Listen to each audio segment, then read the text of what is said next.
કમર સીધી કરીને બેસીએ, બંને હાથ ખોડામાં, આંખો બંધ, શાંત ચિત્ત, શાંત ભાવ, વિશ્વવ્યાપી પરમાત્માનું સ્મરણ કરીએ, હૃદયથી પ્રાર્થના કરીએ, હે પ્રભુ, આપની પવિત્ર દિવ્ય પ્રાણ શક્તિ સતત અમને અંતઃકરણમાં દિવ્ય પ્રાણને ધારણ કરવાની ક્ષમતાનો વિકાસ કરે. અમારું હૃદય, મન, અંતઃકરણ આપની જ શ્રેષ્ઠ પરમ ચૈતન્ય મહાશક્તિથી ઓતપ્રોત બને. આપનું જ દિવ્ય સ્વરૂપ, આપની જ દિવ્ય છબી નિરંતર અમારા હૃદયમાં સ્થિર બને.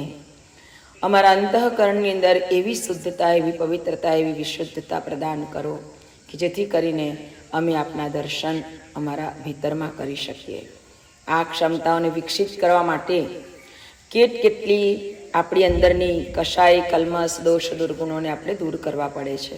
ભગવાનને પ્રાર્થના કરીએ કે એ દૂર કરો, આપનું દિવ્ય ભર્ગ તેજ અમારા ભીતરમાં પધારે, જેનાથી આ બધું જ દૂર થાય, જેથી કરીને અંતર શુદ્ધ બને ને અંતર શુદ્ધ બને તો જ અમે આપની દિવ્યતાને, આપની છબીને નિહાળી શકીએ.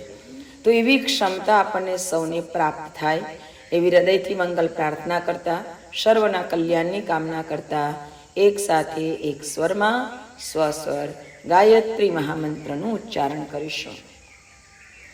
ઓમ ભૂરભુવઃ સ્વઃ તત્સવિતુર્વરેણ્યં ભર્ગો દેવસ્ય ધીમહિ ધિયો યો નઃ પ્રચોદયાત.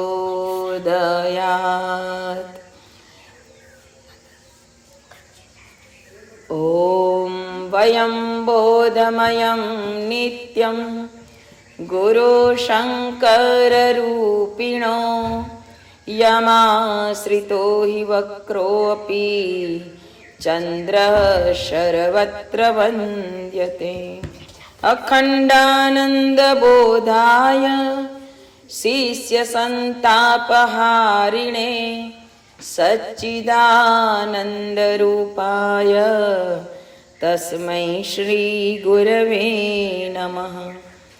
ઓમ યા દેવી સર્વભૂતેષુ શક્તિરૂપેણ સંસ્થિતા નમસ્તસ્યૈ નમસ્તસ્યૈ નમસ્તસ્યૈ નમો નમઃ નમસ્તસ્યૈ નમો નમઃ.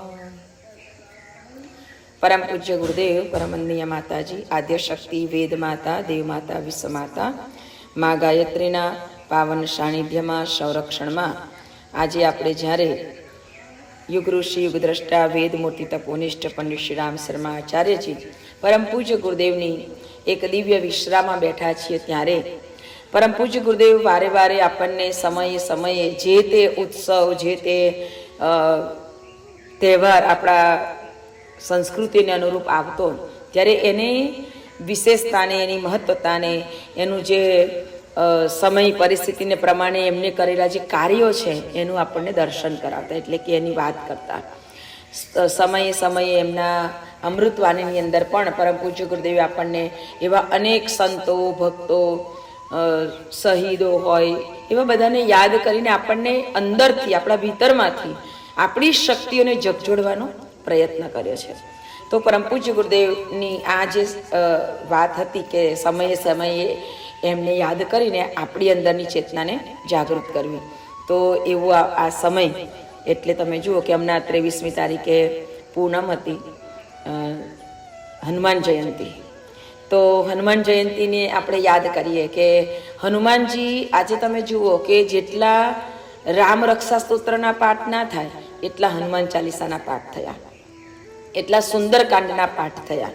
અને હનુમાન જયંતિ ત્યારે છોકરાઓને સ્કૂલમાં એવું કહેવાયું કે જયંતિ તો એની ઉજવાય કે જે ગયા હોય, જેને બહુ સારા કામ કર્યા હોય, જેને જીવનમાં એવું અદ્ભુત કરીને ગયા હોય કે જેથી કરીને એમનો જન્મ સાર્થક થઈ ગયો. તો એ જન્મ સાર્થક કરીને જે જાય છે એની જયંતિ ઉજવાય. પણ હનુમાનજી તો ચિરંજીવી છે એટલે એની જયંતિ ના ઉજવાય. એમ કે એનું જે પ્રાગટ્ય થયું એ પણ એક એવી વિશેષતાથી પ્રાગટ્ય થયું, એટલે એમ કે એના માટે તો જયંતિ ના કહેવાય, એના માટે તો મહોત્સવ કહેવાય. તો હનુમાનજીના પ્રાગટ્યનો મહોત્સવ કહેવાય. એટલે ખરેખર બહુ સરસ વાત મને ગમી. છોકરાઓએ જ્યારે વાત કરી કે સ્કૂલમાં અમને આ રીતે સમજાવ્યું, તો ખરેખર મેં કીધું આ તો આપણું પણ ધ્યાન આવું નહોતું કે આ આવી રીતે હોય, પણ બહુ સારી વાત કહેવાય. એટલે મને યાદ આવ્યું કે ચાલો આજે સવારમાં આપણે હનુમાનજીને જ યાદ કરીએ, કારણ કે હમણાં જયંત એમની બધાએ ઉજવી. તો પહેલી વાત તો એ કે હવે હનુમાન પ્રાગટ્ય મહોત્સવ, હનુમાનજીના અવતરણનો મહોત્સવ, એવી રીતે આપણે એને યાદ કરીએ. તો કેમ હનુમાનજીને વધારે લોકો એ કરે છે? તો સૌથી મોટી વસ્તુ એવું કહેવામાં આવે છે, પરમ પૂજ્ય ગુરુદેવ કહેતા કે બેટા, જેના હૃદયની અંદર દાસત્વ ભાવ હોય એ ભક્તિમાં શ્રેષ્ઠ બની જાય, એની આસ્થામાં શ્રેષ્ઠ બની જાય, એના વ્યવહારમાં, એના ચિંતનમાં, એના ચરિત્રમાં એ ઉત્તમમાં ઉત્તમ ગતિને પામે છે. એટલે તમે જુઓ કે હનુમાનજી મહારાજ જે છે એને ક્યારેય પણ આગળ આવીને કશું કામ કરવાની વાત નથી કરી.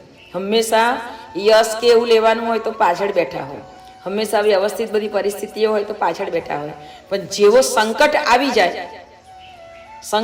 જાય એવા આગળ આવી જાય કે ચાલો હવે કશાથી કોઈથી કામ થાય એવું નથી તો હું તો બેઠો જ છું. એટલે એમને શું કહેવાયું? સંકટ મોચન નામ તિહારો. એવું કોઈ કામ જ નથી કે જે તમારાથી ના થઈ શકે, એટલે એમને સંકટ મોચન કીધા છે. એટલે જ્યારે પણ આપણા જીવનમાં એવી પરિસ્થિતિ આવી જાય કે આપણને એવું લાગે કે હવે આ તો કોઈનાથી જ થાય એવું નથી, તો ગુરુદેવ કહેતા કે કોઈનાથી જ થાય એવું નથી, એવું જ્યારે આપણને લાગે ને ત્યારે તમારે હનુમાનજી મહારાજનું સ્મરણ કરવાનું. એ આપણને માર્ગ બતાવશે, એ આપણી પરિસ્થિતિઓને એવી બનાવશે કે જેથી કરીને આપણું કાર્ય, એટલે કે આપણે જ્યાં દ્વિધામાં છે, જ્યાં સંકટમાં છે, ત્યાંથી આપણને ઉગારી લેશે. એટલે એ વાત કહેવામાં આવી કે એટલા માટે એવો દાસત્વ ભાવ.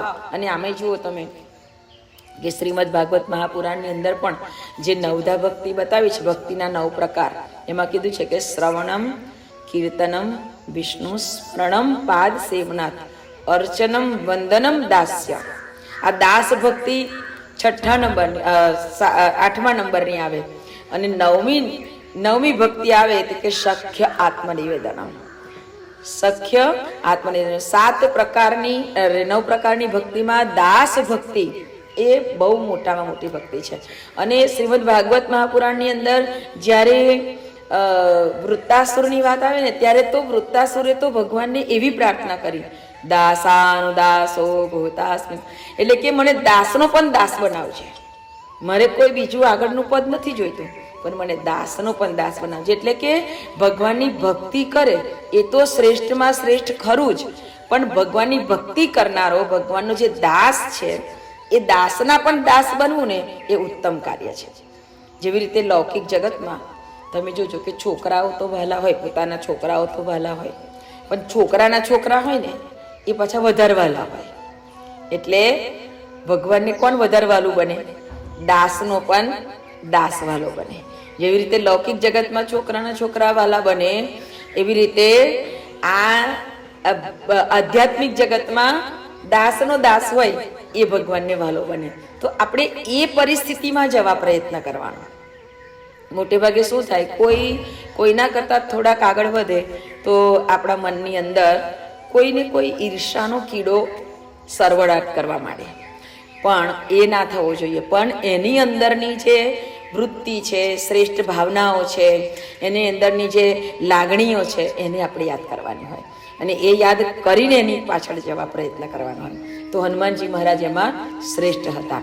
એટલે જ આપણે જુઓ કે પહેલા જ જ્યારે હનુમાનજી મહારાજનું સ્મરણ કરીએ છીએ ત્યારે શું કરીએ છીએ, કેમ એમને આટલું બધું મહત્વ ભગવાન રામે આપ્યું, ભગવાને કેમ એમને આટલા બધા એ કર્યા. તો આપણે હનુમાન ચાલીસાના પહેલા જ સેન્ટેન્સમાં શું બોલીએ?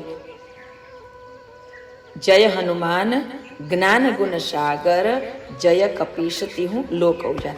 જ્ઞાન ગુણ સાગર, જ્ઞાન અને ગુણોના બંને હોવું જોઈએ. ઘણી વખતે લોકોની પાસે જ્ઞાન હોય પણ ગુણ ના હોય, અને જ્ઞાન અને ગુણ હોય જ્ઞાન ના હોય. આ બે જોડી છે. આ બંને જોડી સાથે હોય ને એવું બહુ ઓછું જોવા મળે. તો બંને જોડી જે સાથે છે ને પાછી કેવી, તો કે સાગર.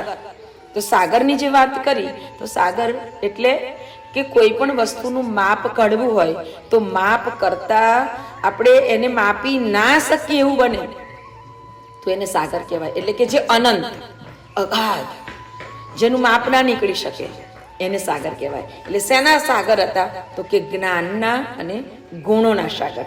તો ભગવાનનો દાસ કેવો હોય? તો કે જ્ઞાન અને ગુણોનો સાગર હોવો જોઈએ. આપણે શું કરીએ? એકલું નામ લેવામાં રહીએ, પછી આપણી જ્ઞાન શક્તિને વધારવા પ્રયત્ન કરવો હોય તો સત્સંગ કરવો પડે. આપણી જ્ઞાન શક્તિને વધારવા પ્રયત્ન કરવો હોય તો એ પ્રમાણેનો વ્યવહાર કરવો પડે. તો આપણું જ્ઞાન એટલે કે જીવનમાં જ્ઞાનને એપ્લાય કરવું પડે, ત્યારે એ જ્ઞાન આપણા જીવનની અંદર વિકસિત થાય. બાકી બધાને ખબર જ છે કે ખાલી હાથે આવે ને ખાલી હાથે જવાનું, બધાને જ ખબર છે. આ ખબર હોવી અને જીવનમાં અપનાવવું. અપનાવ્યા પછી શું થાય? કોઈ પણ વસ્તુ કે વ્યક્તિ પ્રત્યે મોહ ના રહે. આ તો બધું વ્યવસ્થા ભગવાને કરેલી છે અને ભગવાને કરેલી વ્યવસ્થા પ્રમાણે બધું ચાલતું રહેવાનું છે. એનો સ્વીકાર કરી લેવો, એને જ્ઞાન કહેવાય. એને સ્વીકાર કરી લે તો એને દુઃખ ના થાય, એ દુઃખી ના થાય વ્યક્તિ, અને સારી રીતે પોતાના જીવનને બહુ સમભાવથી એ જીવનને જીવી શકે. તો સમભાવથી જીવનને જીવવા માટે આપણી અંદર એ જ્ઞાન ચેતનાનો વિકાસ થવો જોઈએ. તો જ્ઞાનોના સાગર, જ્ઞાન ગુણ સાગર કયા છે એવા હનુમાનજી મહારાજની અંદર, એવા તો આપણે ગુરુજીને પણ કહીએ ગુરુદેવ જ્ઞાનનો સાગર છે એમ, પણ એ ગુરુની ચેતના છે.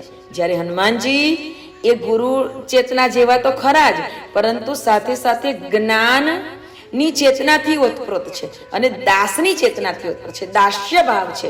એટલે ભક્તોએ પોતાના જીવનમાં દાસ્ય ભાવને જીવનમાં લાવવાનો પ્રયત્ન કરવો હોય તો પહેલા હનુમાનજી મહારાજની પાસે જવું પડે. હનુમાનજી મહારાજને તેલ ચડાવી દેવાથી પ્રસન્ન ના થાય. હનુમાનજી મહારાજને સિંદૂર ચડાવી દેવાથી પ્રસન્ન ના થાય. હનુમાનજી મહારાજ પાસે જઈને આપણા જગતની વસ્તુની માટે અથવા તો આપણા મનની ઈચ્છાઓને પૂરી કરવા માટે એમની જોડે ચર્ચા કરવી અથવા તો એમની જોડે માગણી કરવી, એનાથી પ્રસન્ન ના થાય. હનુમાનજી મહારાજને પ્રસન્ન કરવા હોય તો એમના જીવનનો જે વ્યવહાર હતો, રામ કાજ વિના મોહે કહા વિશ્રામા, તો રામનું કામ કરવામાં જ એમને જે રસ હતો એવો જ રસ આપણા જીવનમાં આપણે કેળવવો પડે. હનુમાનજી મહારાજને ક્યારેય પણ જીવનની અંદર પોતાના માટેની કોઈ ઈચ્છા કે લાલસાઓ નહોતી. રામના કામને જ, એટલે કે એમનું જે પણ કામ કરતા ને એમાં પ્રભુ રામના દર્શન કરતા. તમે જુઓ કે જ્યારે ભગવાન રામનો મેળાપ નહોતો થયો ત્યારે હનુમાનજીની સ્થિતિ શું હતી? તો કે સુગ્રીવની સાથે 2-5 જણ જ ભેગા થઈ વાલીથી ડરીને ઋષમુખ પર્વત ઉપર છુપાઈને બેઠેલા હતા. હવે એ તો કેટલા બધા શક્તિશાળી હતા. અતુલિત બલ ધામા, અતુલિત બલ, એમની અંદર એટલું બધું બળ હતું, છતાં પણ જ્યારે રામનો મેળાપ નહોતો ત્યારે એ સંતાઈને બેઠેલા હતા. એમને પોતાની શક્તિઓનું ભાન નહોતું.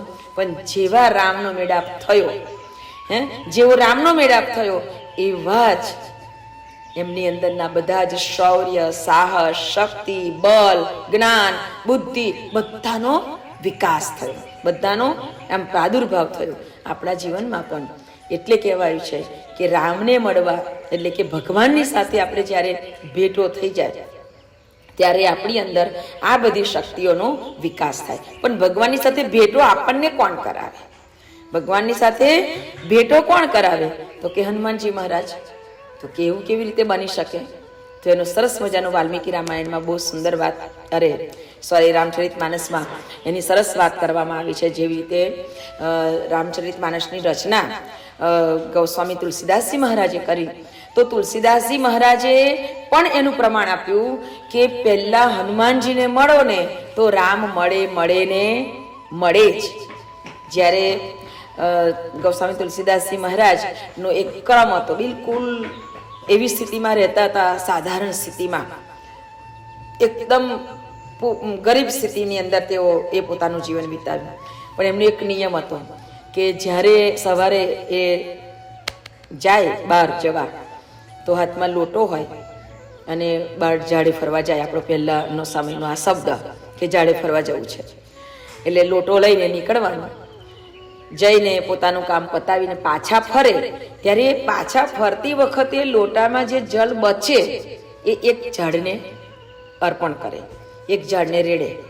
હવે આ ઝાડને એ જલ રેડે એટલે થોડા સમય ગયો, કેટલાય એમ વર્ષો વીતી ગયા અને દરરોજ એમનો આ ક્રમ. અને એક દિવસ એ ઝાડની અંદર રહેતું એક પ્રેત એ પ્રસન્ન થઈ ગયો અને પ્રેતે એમ કહ્યું કે હું તારી આ સાધનાથી બહુ ખુશ છું, પ્રસન્ન છું. એટલે તુલસીદાસજી મહારાજ બધે જોવા માંડ્યા કે આ કોણ બોલે છે, તો કશું કોઈ દેખાયું નહીં. એટલે પ્રેતે કહ્યું કે હું જ છું, આ ઝાડની અંદર રહું છું ને તમે મને જલ પીવડાવો છો દરરોજ, એટલે મને બહુ જ આનંદ થાય છે, હું બહુ પ્રસન્ન છું. કારણ કે પ્રેત યોની એવી યોની છે કે એને તરસ બહુ લાગે, અને તરસ બહુ લાગે તે વખતે એને બહુ પાણી પીવું હોય, પણ એને પાણી પી ના શકે, એને પાણી પી નથી શકતો. એટલા માટે એ પ્રેત યોનીમાં તરસનો માર્યો એટલો બધો દુઃખી ને તડપતો હોય છે. એટલે પીપળાને પાણી રેડવાનો આપણી સંસ્કૃતિમાં ક્રમ બતાવ્યો છે. અને એટલે બધા એવું કે પીપળામાં પ્રેત રહે. આપણી સંસ્કૃતિમાં અમુક વૃક્ષોના જતન માટે કેટલી બધી સરસ વાતો કરવામાં આવી.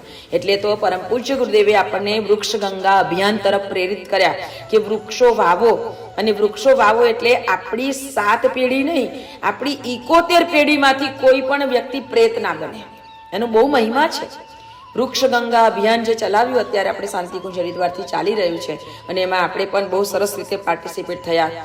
આપણે કોરોના કાળની અંદર પણ ઓનલાઈન સ્વાધ્યાય કરતા હતા, ત્યારે પણ ઘણા બધાએ આ વૃક્ષારોપણ માટે સરસ સહાયતા પણ કરી હતી કે અમારા તરફથી 2 વૃક્ષ 5 વૃક્ષ ઘણા બધા ભાઈઓ બહેનોએ 5 વૃક્ષો પણ વવડાવ્યા હતા. અને એમને એ રીતે એનું યોગદાન પ્રદાન કર્યું કે જેથી કરીને એનું જતન પણ થઈ શકે. અને ખરેખર એ બધાને ખૂબ ખૂબ ધન્યવાદ કે એમણે આવા પોતાના પિતરોને તૃપ્ત કરી દીધા, પોતાની 7 પેઢીના પિતરોને તૃપ્ત કરી દીધા, 71 પેઢીના પિતરોને તૃપ્ત કરી દીધા. અને ઘણા બધાએ ખૂબ સરસ યોગદાન કર્યો હતો. અને એના કારણે આજે આપણું શ્રીરામ ઉપવન તો સરસ ખીરેલું છે, પણ અમે ચારે બાજુ બીજા જગ્યામાં પણ સરસ વૃક્ષારોપણ કર્યું. ને આ વર્ષે પણ ફરીથી પાછા અમુક જગ્યાએ વૃક્ષારોપણનો કાર્યક્રમ ચાલશે. કહેવાનો મતલબ છે કે આ પીપળાને ઝાડને જે જલ રેડતા હતા એમાંથી જે પ્રેત પ્રસન્ન થયું. અને પ્રેતે કહ્યું કે માગે એમ કે તારી શું ઈચ્છા છે, એમ કે હું બહુ પ્રસન્ન છું. અને ત્યારે તુલસીદાસજી મહારાજ કહે છે કે મારે તો રામના દર્શન કરવા છે, મારે તો બીજી કોઈ ઈચ્છા નથી. તો કે રામના દર્શન તો હું ના કરાવી શકું, પણ એમ કે રામ જોડે તમને જે લઈ જાય એનો તમને ભેટો કરાવી શકું. તો કે હું કોણ લઈ જાય, એમ કે મને રામ જોડે? તો કે હનુમાનજી મહારાજ લઈ જાય. તો કે હનુમાનજી મહારાજનો ભેટો તમે કેવી રીતે કરાવી શકો? તો કે એ જ્યાં હોય ત્યાં અમે ના રહી શકીએ, એટલે અમે એ ખબર રાખીએ કે એ ક્યાં ફરે છે, એ ક્યાં આગાડી છે, એની અમે ખબર રાખીએ, પછી તેનાથી અમે દૂર રહીએ એટલે એટલી ખબર પડે. તો કે એ ક્યાં છે, એમ કે તો કે તમે ચિત્રકૂટમાં રામકથા ચાલે છે, અને રામની કથા સાંભળવા માટે હનુમાનજી મહારાજ ત્યાં જાય છે, અને ત્યાં તમારે હનુમાનજી મહારાજને શોધવાના. તો કે કેવી રીતે શોધાય? તો એમને કીધું કે સૌથી છેલ્લા આવશે, છેલ્લા પાછળ બેસશે, અને એકદમ વૃદ્ધ માણસના રૂપની અંદર આવશે, એટલે કોઈ એને ઓળખી નહીં શકે. પણ તમે એને ઓળખી લેજો અને પછી પકડી લેજો, અને પછી કહેજો કે ના, ગમે તે થાય, મને રામના દર્શન કરાવો, મને રામના દર્શન કરાવો, એટલું એમને કહેજો, એમ કે. તો કે સારું. પછી તુલસીદાસજી મહારાજ તો બહુ ખુશ થઈ ગયા કે ચાલો હવે ચિત્રકૂટ. અને તુલસીદાસજી મહારાજ ચિત્રકૂટમાં જાય છે. ભગવાન રામની કથા સુંદર ચાલી રહી છે. તમે યાદ કરજો કે જે રામની કથા સાંભળવામાં કીધું છે ને, રામ રસાય તુમ્હારે પાસા સદા રહો રઘુપતિ કે દાસા. રામનું સ્મરણ કરવામાં, રામની કથા શ્રવણ કરવામાં એમને બહુ આનંદ. એટલે ભક્તિના 9 પ્રકારમાં બીજી ભક્તિ આવીને, પ્રથમ ભક્તિ આવીને શ્રવણમ, ભગવાનની કથાનું શ્રવણ કરવાનો પણ રસિક હોય. રશિયા રામ, એના જે રશિયા હતા એ હનુમાનજી મહારાજ હતા. અને એટલે હનુમાનજી મહારાજ છેલ્લે, તુલસીદાસજી મહારાજ છેલ્લે બેઠા છે, રાહ જોવે છે કે ક્યારે આવે, ક્યારે આવે. અને ક્યારે આવીને બેસી ગયા ખબર ના પડી. એકદમ વૃદ્ધ લાકડીના ટેકે આવીને બેઠા. અને એવું કીધું તું કે બધા જતા રહેશે ને પછી છેલ્લા એ જશે એમ. એટલે તુલસીદાસજી મહારાજે જોયા, અને જોયા એટલે બેઠા રહ્યા. બધા નીકળી ગયા, અને પછી હનુમાનજી મહારાજ ઊભા થયા અને લાકડીનો ટેકો લઈને ચાલવા માંડ્યા. એટલે તુલસીદાસજી મહારાજે પગ પકડી લીધા, ચરણ પકડી લીધા કે ગમે તે થાય મને રામના દર્શન કરાવો, મને રામના દર્શન કરાવો. તો હનુમાનજી મહારાજ કે હું કેવી રીતે રામના દર્શન કરાવું? ચાલ ખસ એમ કે મને ખબર નથી રામના દર્શન કેવી રીતે કરાવવાના, શું કરવાનું હોય તે, ચાલ એમ કે જા. તો તુલસીદાસજી મહારાજે કીધું કે ના, હું તમને નહીં છોડું, તમે કોણ છો ને એ મને ખબર છે, એટલે મને રામના દર્શન તમારે કરાવવા જ પડશે. અને ત્યારે હનુમાનજી મહારાજ કહે છે કે બધા સંતો અહીંયા આગળ રામના દર્શન કરવાની જ તડપણમાં બેઠેલા છે. એમ કે તું પણ બેસી જા ચંદન લઈને, ક્યારેક રામ આવશે અને એને તું ચંદન અર્ચિત કરજે. એમ કે તો કે એવું? તો કે હા, પણ એને ઓળખજે. તો કે સારું.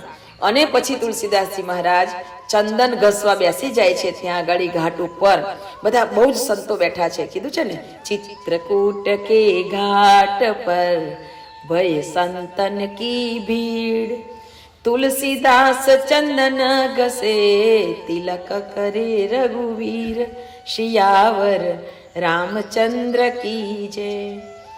કેટલાય લોકો આવતા ગયા, બધાને તુલસીદાસજી મહારાજ ચંદન ઘસતા જાય, જે આવે એને એમ તિલક કરી દે, પણ નીચું મોઢું રાખે. ભગવાન રામના દર્શનની એટલી આતુરતા હતી, અને આતુરતા હતી ને એટલે નીચું મોઢું કરીને જે કર્યા કરે. ત્યારે ભગવાન રામ સ્વયં આવે છે. અને ભગવાન રામ સ્વયં આવે છે ત્યારે કહે છે તિલક ધરો. એમ કે તો કે આમ હાથ ઊંચો કરે છે, પછી તિલક કે તું ઊંચું તો જો. એમ કે તો કે શું ઊંચું જોવું? મારે તો રામના દર્શન કરવા છે, મારે બીજા કોઈને જોવા જ નથી. એમ કે અહીંયા ઘણા બધા આવી ગયા, પણ મારે કોઈને જોવા નથી, મારે તો રામના દર્શન કરવા છે. અને ત્યારે રામના દર્શન કરવા છે એવી તડપણ જે હતી ને અંદર, અને નીચું જ મોડું રાખતા હતા ને કે મારે બીજા કોઈને નથી જોવા, મારે રામને જોવા છે. ત્યારે હનુમાનજી મહારાજ એક સુખના રૂપની અંદર ત્યાં બેસે છે ઝાડ ઉપર, અને કહે છે કે દાસ ઊંચું મોઢું કરો, અને આ તો સ્વયં ભગવાન રામ છે. અને એવું જ્યારે એ સુખના રૂપની અંદર હનુમાનજી મહારાજ બોલે છે, અને હનુમાનજી મહારાજના વચનને શ્રવણ કરતાની સાથે તરત જ તુલસીદાસજી મહારાજ આમ ઊંચું જોવે છે ને, ત્યારે તુલસીદાસજી મહારાજને ભગવાન રામ તિલક ધારણ કરાવે છે. અને એટલે કહેવાય છે તિલક કરે રઘુવીર. તિલક ભગવાન સ્વયં રામે તુલસીદાસજી મહારાજના કપાળની અંદર ચંદન ધારણ કરાવી છે. તે દિવસે ભગવાન રામની શક્તિ, ચેતના, જ્ઞાન અને પ્રભાવનો પ્રાદુર્ભાવ તુલસીદાસજીના મસ્તિષ્ક દ્વારા અંતઃકરણમાં પ્રવેશ કરી ગયો. અને ત્યાર પછી એ તુલસીદાસજીએ પોતાના જીવનની અંદર આ એક અતિ મહત્વનું કહી શકાય, પહેલામાં પહેલું એમને હનુમાન ચાલીસાની રચના કરી. હનુમાન ચાલીસાની રચના એમને કરી છે. એટલે કહ્યું છે ને, સબ સુખ લહે તુમ્હારી શરણા, તુમ રક્ષક કાહુ કો ડરના. એટલે એમ કે તમામ પ્રકારના સુખ. અને આજે સંસારની વ્યક્તિ શું શોધે? સુખ શોધી રહ્યો છે, સુખ શોધી રહ્યો છે, જ્યાં ત્યાં સુખ શોધી રહ્યો છે. પણ કયું સુખ આપણા જીવનને આનંદ આપનારું છે એ એને ભાન નથી, એને ખબર નથી. આપણે સુખ શોધીએ છીએ કયું? લૌકિક સુખ. લૌકિક સુખ એ સુખ નથી. આપણું આંતરિક સુખ, જે પરમ સુખ છે, એનો જે પરમ આનંદ છે, પ્રભુતાને પામવાનું, એ આપણું સાચું સુખ છે. તો એ સુખ ભગવાન હનુમાનજી મહારાજ આપણને આપે છે. સબ સુખ લહે તુમ્હારી શરણા. એટલે કહેવાયું છે કે તમારે જે પરમ સુખને પામવું હોય ને, તો હનુમાનજી મહારાજનું પણ સ્મરણ કરતા રહો. હનુમાનજી મહારાજનું સ્મરણ કરીને કહો, સબ સુખ લહે તુમ્હારી શરણા, તુમ રક્ષક કાહુ કો ડરના. રક્ષક તો બનાવવા જ પડે, કારણ કે તમે કોઈ પણ ફિલ્ડમાં જાઓ તો દરેક ફિલ્ડની અંદર આપણા કોઈને કોઈ રીતે દુર્ભાવનાઓને લઈને આપણને પાડવાનો પ્રયત્ન કરનારા લોકો હોય અને હોય જ. ચાહે કોઈ પણ ફિલ્ડમાં જાઓ તો તે વખતે આપણને રક્ષણની જરૂર પડે. ઘણી વખતે આપણને ખબર ના હોય ને આપણી પાછળ ઘણું બધું થતું હોય તો એ પણ આપણને ખબર ના પડે. તો એ બધાથી રક્ષા કોણ કરે? હનુમાનજી મહારાજ કરે. આપણે ના જાણતા હોય, આપણે અજાણ છીએ, અને પાછળ ઘણા બધા આપણા માટેના ખોટા પ્લાન તૈયાર કરતા હોય, પણ એ નિષ્કામ જાય, એ નિષ્ફળ જાય, એ રક્ષા આપણી હનુમાનજી મહારાજ કરે. એટલા માટે કહેવામાં આવ્યું છે કે આપણું જીવન સાર્થક થાય ને એમાં આપણે રક્ષા જોઈએ. આપણે કેટલું કમાઈ લીધું, કેટલો ધંધો કરી લીધો, કેટલા બંગલા બનાવી દીધા, એનું કોઈ જ મહત્વ નથી. કોઈ નહીં પૂછે છેલ્લે દિવસે કે કેટલા બંગલા બનાવીને ગયા, કેટલી ગાડીઓ રાખીને ગયા. બધા એવું જ પૂછશે કેવી રીતે ગયા, કેવી રીતે ગયા, એટલું જ પૂછશે. એટલે આપણે આ જીવનની અંદર હનુમાનજી મહારાજ કહે છે કે જેટલો ભાવ હનુમાનજી મહારાજના જીવનની અંદર પ્રભુ કાર્ય પ્રત્યે હતો, પ્રભુ સ્મરણ માટે હતો, એવો જ ભાવ આપણા સૌના અંતઃકરણની અંદર પ્રભુ સ્મરણ માટે, પ્રભુના કામ માટે સૌની અંદર એવો ભાવ જગાડજો. હે હનુમાનજી મહારાજ, આપના પ્રાગટ્ય મહોત્સવને તો બધાએ ખૂબ સરસ મનાવ્યો, આપણું સ્મરણ કરીને બનાવ્યો, પણ આપણું જેને જેને સ્મરણ કર્યું, આપણને જેને જેને યાદ કર્યા, એ દિવસે કેટલા બધા ભંડારા થયા હશે, કેટલા લોકોએ તમારા નામથી પ્રસાદ લીધો હશે. એ જેના જેના ભીતરની અંદર અન્નનો કણ, અન્નનો દાનો, એ પ્રસાદનો એક કણ પણ પડ્યો હોય ને, તો એ બધાના જીવનની અંદર તમે આવી નિષ્કામ ભક્તિ સફળ કરજો. સૌને પરમ ગતિ ને પરમ શાંતિ મળે એવી હૃદયથી પ્રાર્થના કરીએ. આજે કેટલાય તડપતા જીવો છે, ભગવાનને આજીજી કરી રહ્યા છે, પ્રાર્થના કરી રહ્યા છે કે હે ભગવાન, મને હવે આમાંથી મુક્ત કરો, મને મુક્ત કરો, મારાથી કષ્ટ સહન થતા નથી. એવા જે બધા પડ્યા છે ને, હે હનુમાનજી મહારાજ, આજે તમારું સ્મરણ કરીને હૃદયથી પ્રાર્થના કરીએ કે મુક્તિને ઈચ્છનારા તમામ જીવોને તમે મુક્તિ અપાવો, ભગવાન રામનું શરણ અપાવો અને તે જીવોને પરમ ગતિ ને પરમ શાંતિ મેળવે. એટલી પ્રાર્થના આપણે બધા એના માટે કરીએ. જે પણ સ્વાધ્યાયમાં જોડાયેલા વાલા પરિજન ભાઈ બહેનો છે, એ સૌના દેવ પરિવારના જીવનમાં, બધાના જીવનને, બધા આત્માઓને આવી જ દિવ્ય ભક્તિ, તમારા જેવી રામ કાજ વિના મોહે કહા વિશે રામા, એવું રામ કામ કરવાની શક્તિ અને રામનું સ્મરણ કરવાની શક્તિ, એટલે કે ભગવાનનું સ્મરણ કરવાની શક્તિ. રામ શબ્દનો મતલબ એવું ના સમજે કે ભગવાન રામ અયોધ્યાના રામ, એ તો ખરા જ, પણ રામનો મતલબ છે કે એ રામ જ્યારે અયોધ્યામાં પ્રગટ નતા થયા ને, ત્યાર પહેલાથી રામ છે. તો કયા રામ? તો કે આખા સંસારના કણ કણમાં રમણ કરનારી જે ચેતના છે, એનું નામ રામ છે. એટલે એને તમે કોઈ પણ નામે સ્મરણ કરી શકો. કૃષ્ણ કહો, રામ કહો, રહીમ કહો, દુર્ગા કહો કે કાલી, એક જ તત્વ સૌમાં રહ્યું છે, ઝઘડો કરો ના ખાલી. તમારે જે નામથી સ્મરણ કરવું એ કરો, પણ કહેવાનો મતલબ કે તમારું સ્મરણ અને તમારું કામ, હે પ્રભુ સૌને બક્ષો. એવી જ અંતઃકરણની પ્રાર્થના સાથે પ્રભુ શ્રી હનુમાનજી મહારાજના, પ્રભુ શ્રી રામના દેવદૂતના રૂપની અંદર પ્રગટ થયેલા હનુમાનજી મહારાજના ચરણોમાં અનંત કોટી દંડવત પ્રણામ સાથે સૌને જય ગુરુદેવ.